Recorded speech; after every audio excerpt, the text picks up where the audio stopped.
Hello बच्चों, let's read this question. The question says graphite is a soft solid lubricant extremely difficult to melt.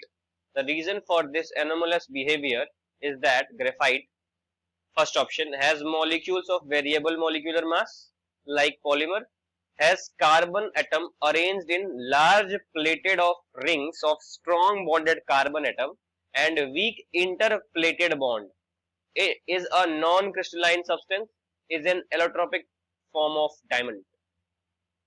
इस question का जो की concept है वो इस पे बेस्ड है कि हमको पता होना चाहिए कि ग्रेफाइट जो होता है उसके पास एक सीट लाइक स्ट्रक्चर होता है.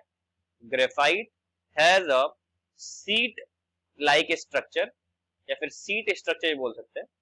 डिफरेंट लेयर्स होते हैं, तो ऐसे बोलते हैं seat like structure in which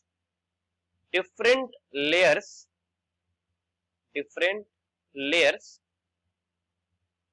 of graphite are arranged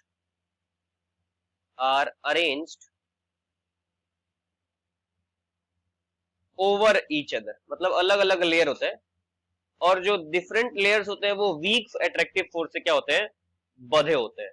तो फिर लिख लेंगे हम लोग these layers are held together by weak attractive force. तो वीक अट्रैक्टिव फोर्स से क्या होते हैं, बंधे हुए होते हैं.